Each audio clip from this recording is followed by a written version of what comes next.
a consultant at Corruption Watch. Shall we begin there and those comments made by Shamila Batohi on Newzroom Afrika about infiltration in the National Prosecuting Authority? What did you make of it? Well, it's difficult to know exactly what to make of it, because it seems that since she made those comments, she's sort of backtracked a little bit. She certainly hasn't doubled down on the comments. I think the context that we need to understand is that the NPA was a captured institution under state capture, under the likes of the administration of Jacob Zuma, and under the NDPP of Sean Abrams and others. We had a captured institution.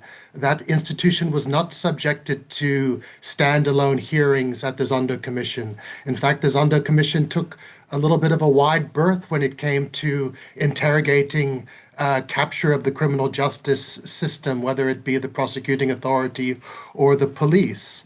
So when Shamila Batohi came in 5 years ago, she was really clear that she was dealing with an organization which had been, captured, that had, clearly had elements from that era who were still employed there. Now, why these types of things come out now, as opposed to something more systemic, I can see why this would get politicians concerned and say that this is something which needs to be probed further. That's absolutely fine. This is not a constitutional crisis. This is a crisis of institutions within our democracy, and the legislature and parliament should debate them if they feel that their debate can help move us towards a better understanding and resolution of the challenges that somebody like Shamila Batohi is facing.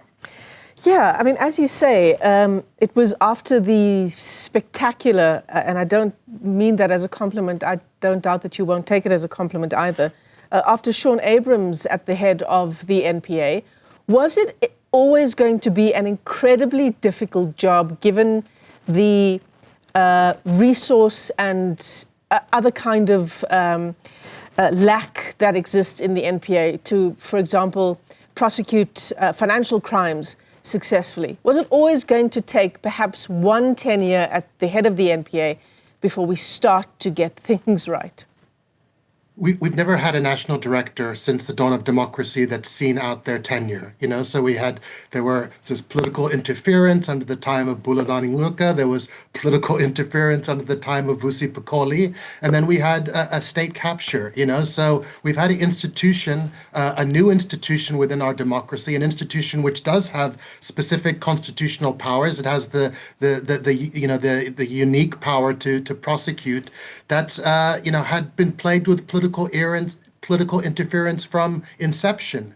Now we hear, in addition to that we have resourcing challenges. We know we have effectively an austerity budget, and we have these capacity challenges. So there's been a brain drain over time. Shamila Batohi talks about the challenges of retaining talent, the fact that the SIU and the Auditor General can offer higher salaries than the NPA. There has to be some coherence across the criminal justice sector to say, in order to fight corruption, we need this kind of capacity in place. We need these kinds of expertise. And this is why all along we've been arguing for an independent anti-corruption agency. We haven't got that. We've got the IDAC. Now, the IDAC is also new in its formation. It's too early to say that the IDAC is in crisis or that it's a failure. We know that they've enrolled over 20 plus cases.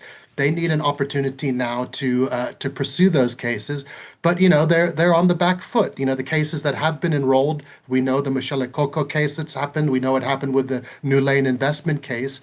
The NPA needs to get some momentum. We need some successful cases. We need some key individuals who are turned as state witnesses, who are say on the back of this testimony, we're going to pursue these prosecutions. These cases can't go on indefinitely. Until we have successful prosecutions of complex corruption cases, it's going to be very easy for people to say we have a crisis, because that this is what we expect from our prosecution services. Sure, and it doesn't look like Shamila Batohi. I'm not sure whether she will finish her tenure. She's about 6 years in, but she has less than a year to go before reaching retirement age. I suppose the question is, what would she have to show for the 6 years at the helm of the NPA, besides these massive failures that you've just mentioned, Karam? The Gupta brothers is among them. You've already talked about Matsela Koko. Timothy Amatosho, it's even been up to the judges to tell prosecutors, you guys are not doing your jobs. I've tried to, follow the interviews that Advocate Batohi has given, and I think it's important to acknowledge a few things. One is that she says that there has been no political interference from the executive directly upon her. We have to take her at her word. There's no reason to believe otherwise. They have established the IDAC. That's significant development. It's less than what we expected, but certainly now we have effectively a scorpions-like entity within the NPA to pursue prosecutions for corruption. With 10 months left on her tenure, I think it all remains to be seen what the legacy will be. The reason we have term limits, the reason we ask people to retire at a certain age is because we want them to be independent. We want them to show courageous leadership. I'm not saying that Shamila Batohi hasn't shown courageous leadership, but perhaps there is a window of opportunity now that she can really press in the remaining time of her tenure to go before Parliament, to speak openly about the challenges that she faces, to continue with a kind of transparent approach, and then to mobilize a cabinet, others within the legislature to say, these are the systemic challenges we have within the criminal justice system. Let's agree on what's the way forward in terms of correcting it. Do we have to now fast track implementing recommendations from the National Advisory Council Against Corruption? Do we need to set up special dedicated anti-corruption courts? We need to now be really innovative, and we need to say that we're committing the resources to build the capacity that we require.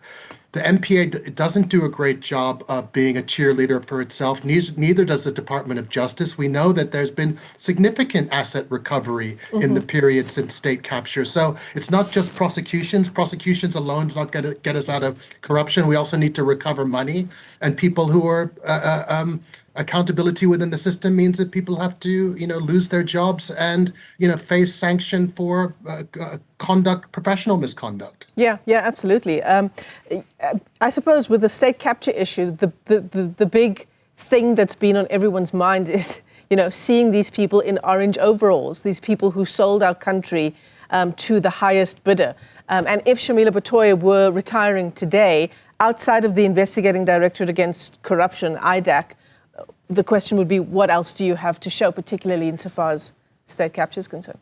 It's difficult, Michelle. It's absolutely difficult. And I think that she'll be the first one to acknowledge that, in terms of what's flowed out of the Zondo Commission, and we have to be clear, the standard of proof in the Zondo Commission is not beyond a reasonable doubt. There's not a finding from the Zondo Commission that you can go to a criminal court and say, we're seeking prosecution based upon this. So it was never going to be easy. But if we go another 10 months without significant progress in any of these big cases that have been enrolled, then it's going to be very difficult for this leadership of the NPA to look back upon their tenure and say, we have successfully turned a corner in terms of pursuit for accountability for state capture. Yeah, incredibly difficult. Karam Singh, a pleasure talking to you as always. Thanks for coming on.